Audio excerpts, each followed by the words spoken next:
하나님 말씀 보겠습니다. 느헤미야 13장 4절에서 9절 말씀입니다. 느헤미야 13장 4절에서 9절 말씀. 제 성경은 구약 747페이지입니다. 다 찾으셨으면 같이 합독하겠습니다.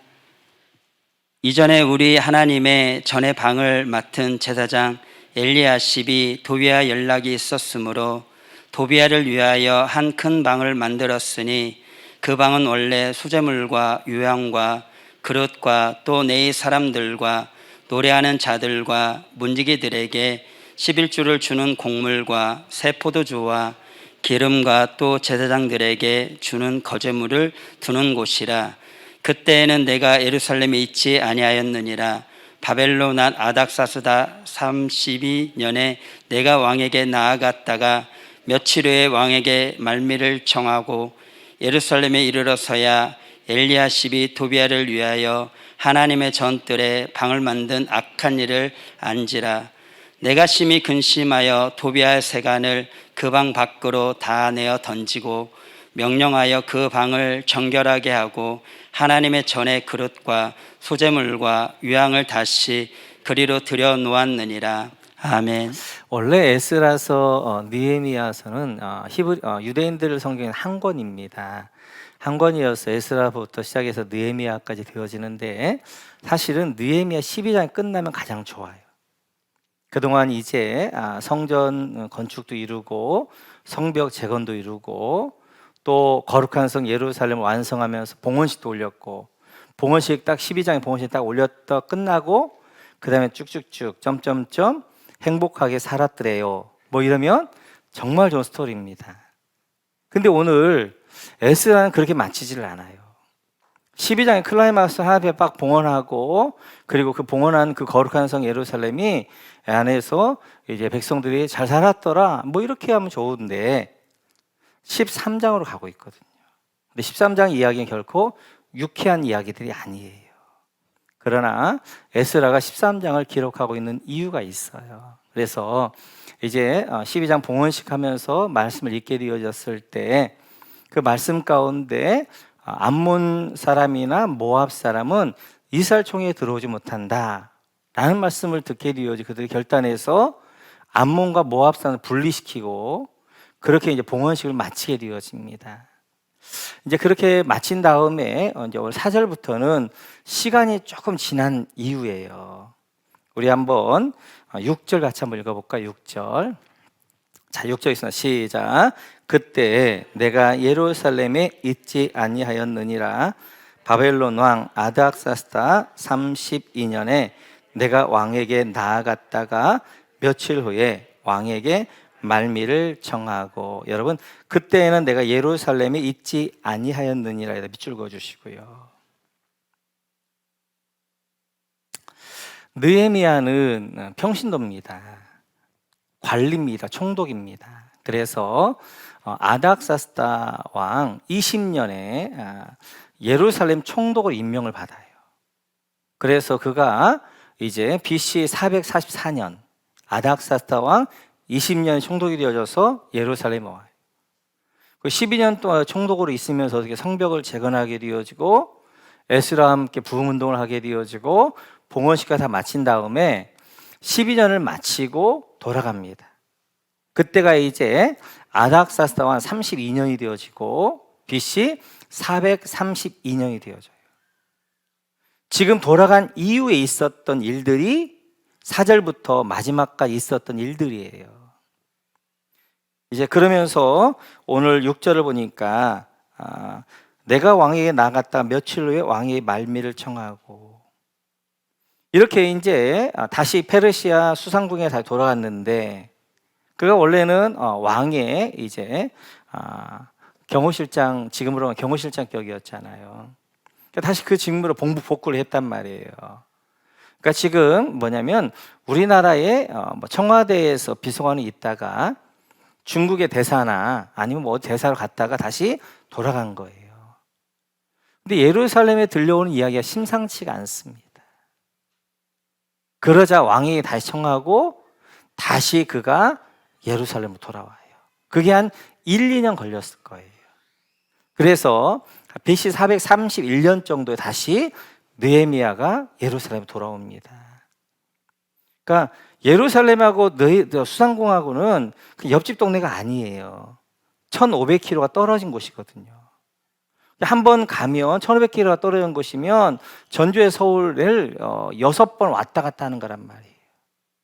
그 거리, 그래서 가서 자기 복무를 하다가 복귀했다가 들려온 소식이 이상한 소리 들려가지고 다시 돌아오게 되었는데 한 1, 2년 정도 걸렸을 것이다. 그래서 431년에 다시 돌아옵니다. 돌아왔는데 그러니까 이걸 보죠. 7절 같이 한번 읽어볼까요? 7절 같이 읽죠. 예루살렘에 이르러서야 엘리야십이 도비야를 위하여 하나님의 전들의 방을 만든 악한 일을 안지라. 여러분 여기다가 악한 일을 안지라 밑줄 그어주시고요. 이제 그가 소문으로 들었던 이야기들을 예루살렘에 직접 들어와서 알게 되어진 거예요. 그 중에 하나가 뭐냐면 엘리야십 대제사장이 도비야를 위하여서 방을 하나 만든 거예요. 그래서 4절부터 이제 그래서 오늘 13장은 느헤미야의 재개혁입니다. 한번 개혁을 했잖아요. 근데 개혁이 다시 흐트러졌어요. 그래서 다시 한번 재개혁을 하는 내용이 되어져요. 그래서 4절에서 14절까지는 세속화와 11조에 관한 개혁을 해요. 그리고 15절부터 22절까지는 안식일에 관한 개혁을 합니다. 그리고 23절부터 31절까지는 석김에 관한 개혁을 하게 되어져요. 그래서 느헤미야가 재개혁을 하는데 세 가지를 개혁합니다. 하나는 세속화에 대한 11조에 관한 개혁을 하게 되어지고, 두 번째는 안식일에 관한 개혁을 하게 되어지고, 세 번째는 석김에 관하여 개혁을 하게 되어져요. 그러면 왜 지금 느헤미야가 이 세 가지 개혁을 하고 있느냐 하는 거예요. 그것은 10장에서 나옵니다. 우리 10장 한번 볼까요? 10장 30절 28절 29절 한번 읽어볼까요?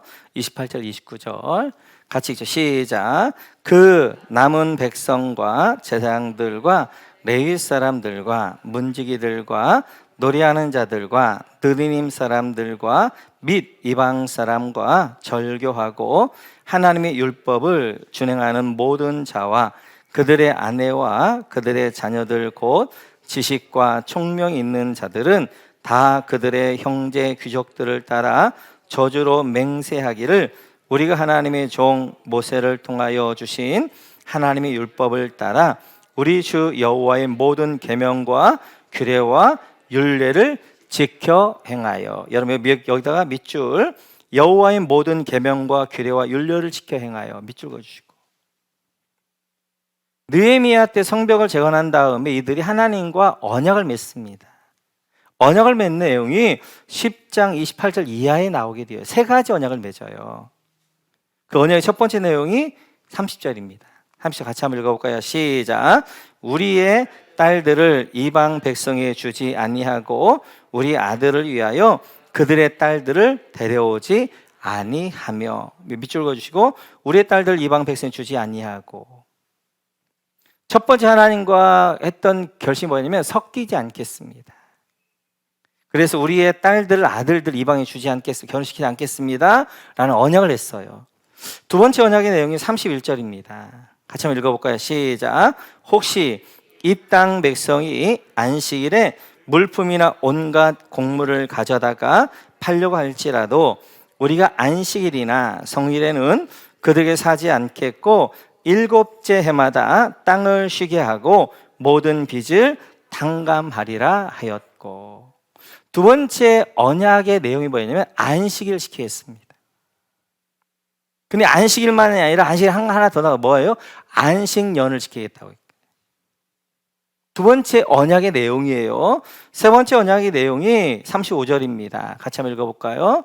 10장 35절 시작. 해마다 우리 토지 소산의 만물과 각종 과목의 첫 열매를 여호와의 전에 드리기로 하였고.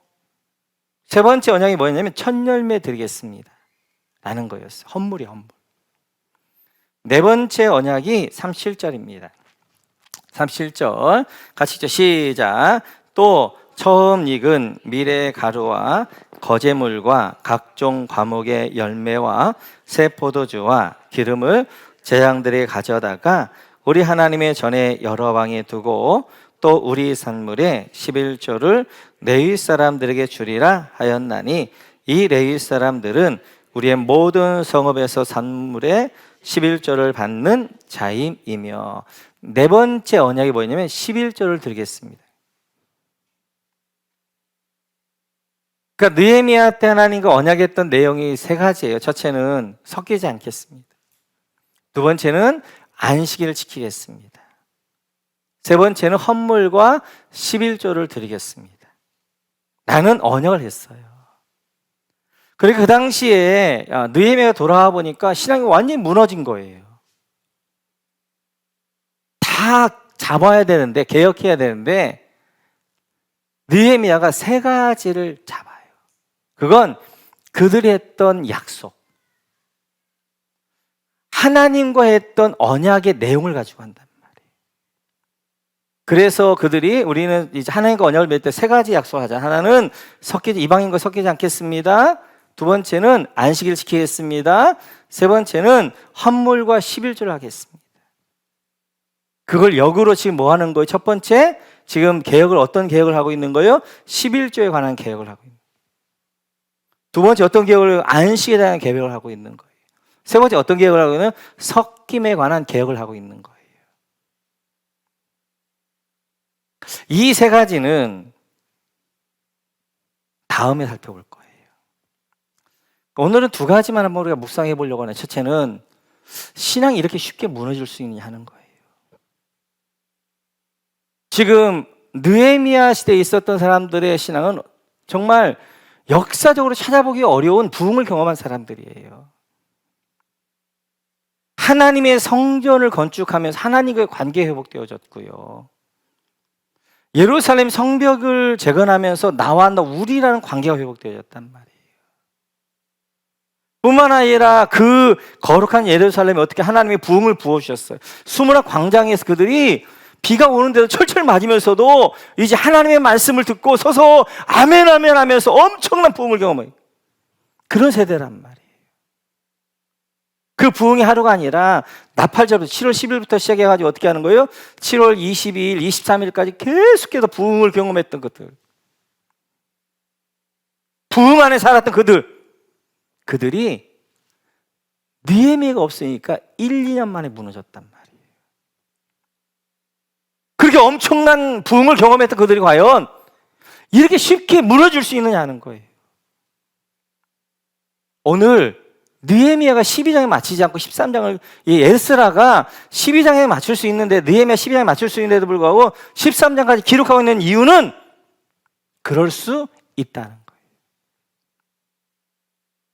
거예요. 전무후무한 하나님의 놀라운 부흥을 경험했던 그들이지만 그들의 신앙에 한순간에 무너질 수 있다. 이게 지금 에스라가 느헤미야 13장을 기록하고 있는 이유란 말이에요. 정말 그들은 엄청난 부흥을 경험했지만 느헤미야가 없는 그 1, 2년 사이에 그들의 신앙이 완전히 무너졌단 말이에요. 다 무너졌단 말이에요. 그래서 깨어 있으셔야 됩니다. 이만하면 족하다, 이제는 됐다라고 하는 그 순간 쉽게 무너지는 거예요. 신앙은요, 한순간에 와르르 무너지는 거예요. 그러니까 늘 깨어 있어야 되고, 늘 전신갑주를 입어야 되고, 늘 이제 이 시대를 보면서 깨어 있으라 이렇게 말씀하게 되어지는 거예요. 신앙이 이제 이렇게 우리 신앙들이 한순간에 무너져 쉬워요. 특별히 신앙적으로 헌신한 분들이 더 그렇습니다.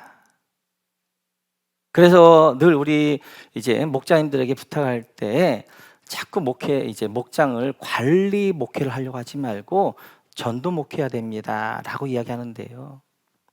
관리 목회 하시려는 분은 마치 어떤 분과 같냐면 이런 비유를 들어요.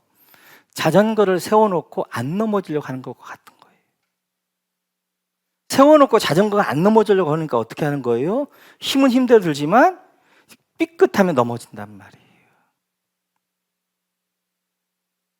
목장을 관리하려고 하는, 목자들 관리하려고만 생각하게 되어지면 이런 모습이에요. 이거에 넘어 저거에 넘어지고. 전도 목회를 하시려는 분은 자전거가 달리는 것 같아요. 자전거 안 넘어지려면 달려야 돼요. 그러면 달리면 신나기도 하고 그리고 넘어지도 않게 되어지고. 우리 신앙도 마찬가지예요. 내 신앙을 자꾸만 지켜가려고 하면요, 그 신앙은 어떻게 되냐면 그 신앙을 지켜가는데 힘만 들고요, 삐끗하면 넘어진단 말이에요. 안 넘어지는 신앙은 사명을 향하여서 달려가는 거예요. 사명을 향해 가게 될 때 내 신앙이 전진해 가면서 넘어지지 않고 그 주님의 힘과 은혜 가운데 가는 거예요. 목자 목녀도 마찬가지입니다. 여러분 관리 목회하려고 그러면요, 이목원 관리하고 참여만 시키려고 하게 되어지면 이 사람 안 나오면 실망하고 저 사람 안 나오면 실망하게 되어지고, 그러면 힘은 힘대로 들게 되어지고, 그리고 이제 나중에 자기가 완전히 침체하게 된단 말이에요. 전도 목회 하시는 거예요. 관리하라고 목자가 세운 게 아니잖아요. 우리 목장이 관리하기 위해서 그냥 그러면 이제 예수 믿는 사람 관리하기 위해 있는 거라면 구역과 다를 게 없죠. 목장이 제일 되는 목적이 뭐예요? 예수 안 믿는 영혼을 향하여서 예수 믿게 하는 거. 그래서 자꾸 목원들로 VIP에 관심을 갖게 하고, VIP를 섬기게 하고, VIP에 은혜가 있게 하고, 그랬을 때 목장은 어떻게 하냐? VIP를 통한 그 은혜들이 풍성해지게 되어지는 것이고, 그러다가 VIP가 오게 돼 한 영혼이 탄생하게 돼 그 영혼을 인하여서 이제 활기가 돌게 되어지고, 마치도 한 집에 아기가 응애하고 태어나게 되어지고, 그 아기는 똥 싸고 오줌 싸고 먹고 자고만 하지만 그 아기 때문에 집에 활기가 있는 거죠. 그렇게 된단 말이에요. 우리 신앙도 마찬가지예요. 여러분 신앙이 이 정도면 됐다라고 그래가지고 그 신앙을 지키려고 하게 되어지면 마치도 자전거가 서서 안 넘어지려고 하는 사람과 동일한 거예요. 동일한 거. 하나님의 사명을 향하여서 한 걸음 한 걸음 달려나갈 때 내 신앙도 넘어지지 않고 견고해질 뿐만 아니라 그 신앙 가운데 동력과 힘도 생기게 되어지는 거예요. 신앙은 한순간에 무너집니다. 그래서 늘 깨어 있으셔야 되고요, 늘 기도하셔야 되고요. 그래서 나는 이 정도면 됐어, 나는 섰어라고 생각하는 순간 팍 넘어지게 되어지는 거예요. 두 번째 오늘 이야기하려는 것이, 그러면 왜 느헤미야가 이렇게 세 가지를 하고 있냐? 그것은 그들이 약속한 것이기 때문에 그래요. 약속한 거. 그 약속에 그 다른 많은 부분들이 무너졌지만 세 가지, 적어도 하나님께 약속한 것만큼은 회복하자. 그래서 11조에 관하여서, 안식일에 관하여서, 섞임에 관하여서 그들에게 어떻게 하는 거예요? 재헌신하게 하고 회복하게 하는 것들을 볼 수 있어요. 우리 한국 사람에게 있는 단점, 물론 사람마다 좀 다를 수 있지만 단점 가운데는 뭐냐면 우리 약속을 너무나 쉽게 어긴다는 거예요. 잊어버린다는 거예요. 그래서 우리가 교회를 등록할 때도 반드시 약속을 받고 등록받습니다. 그리고 이제 그다음에 이제 생명사람도 마찬가지고, 목자 목녀가 되어지면 목자 서약식을 하잖아요. 이번에도 이제 목자 세움식 할 때 서약식을 하잖아요. 읽잖아요. 그건 하나님과의 약속이고 교회 공동체와 모든, 그리고 내 목원들과의 약속이란 말이에요. 약속을 기억하셔야 돼요. 약속을. 그래서 우리가 이제 옛날에 총목장 때 지금 바빠서 총목장 때 마지막에 목자 서약식을 다시 한번 하는 것은 우리가 하나님과 적어도 이제 교인들, 이제 목원들과 이게 약속을 했어요. 이거 지키자 이 말이에요. 그게 우리의 목자들이 살아갈 수 있는 기본적인 지킬 수 있는 가이드라인이란 말이에요. 적어도 영적 관리를 할 수 있는 가이드라인 정도란 말이에요. 우리가 하나님 앞에 했던 약속들, 오늘 지금 그 약속들을 상기시키고 있는 거예요. 너희가 하나님 이렇게 약속하지 않아요. 섞이지 않겠습니다. 우리가 이제 11조 하게, 이제 안식일 지키겠습니다. 11조 하겠습니다. 이 약속 하지 않았느냐? 그 약속에 다시 한번 이 약속이라도 우리 붙잡자. 라고 지금 13장에서 느헤미야가 이 세 가지를 새롭게 개혁하고 있는 거예요. 우리도 다시 한번 돌아보면서 내가 진짜 힘들 때 하나님과 한 약속들이 있을 거예요. 김명희 목사님이 무당 가지고 오고 그건 아니에요. 그건 그 약속은 다른 거야. 그건 그냥 내가 헌신함으로 했던 약속이고 마음은 있잖아. 마음이 있는데 형편이 안 되면 어쩔 수 없는 거예요. 그런데 우리가 잊어버리는 게 문제야. 잊어버리는 게. 내가 힘들고 어려울 때 하나님 앞에 이렇게 약속을 했던 것들을 잊어버린단 말이에요. 그리고 언제 그렇게 약속했느냐는 듯이 그렇게 산단 말이에요. 아니라는 거예요. 아니라는 거. 하나님과 약속했던 것, 교회 공동체 앞에 약속했던 것, 세례 받으면서 약속했던 것, 이것들을 기억하고 지켜가야 된다는 거예요. 그게 기본적으로 우리의 믿음의 가이드라인이 되어진다는 거예요. 오늘 두 가지만 한번 생각해 보려고. 하나는 이제 신앙이라는 것은 한순간에 무너질 수 있다는 것. 그래서 그 신앙을 내가 잘 서 있어야 되겠다라고 생각하면 어느 순간 무너집니다. 서 있는 신앙이 되려고 그러면 자전거 위에서 내가 안 넘어지려고 서서 안 넘어지려고 하는 것과 똑같은 거예요. 막 몸부림치면 굉장히 순간 깨지는 순간 확 넘어진단 말이에요. 안 넘어지려면 달리셔야 돼요. 신앙은 내가 달릴 때, 사명을 향해서 한 번은 나갈 때, 그때 내 신앙이 견고히 되어지는 것이고 넘어지지 않게 되어지는 것이고 그 안에 영적 힘이, 성령의 능력과 은혜가 그 가운데 있게 되어지는 거예요. 또 하나, 이 밤에 하나님과 한 약속이 있다면 다시 한번 기억하시고, 적어도 내가 하려고 노력은 해야 된단 말이에요. 형편이 안 될 수는 있지만 그냥 노력하면서 내가 하나하나 앞에 그 약속 적어도 내 신앙이 뭐가 되면 베이직이 되어지는, 기본 가이드라인이 되어지는 거예요. 그래서 우리가 약속을 지키는 신실한, 우리 하나님 신실하시잖아요. 우리가 하나님 약속 한 번도 잊지 않잖아요. 기억하시고 다 하나님 이루시잖아요. 그 하나님 앞에 우리의 드려지는 여러분 모두가 되어지시기를 주님의 이름으로 축원합니다.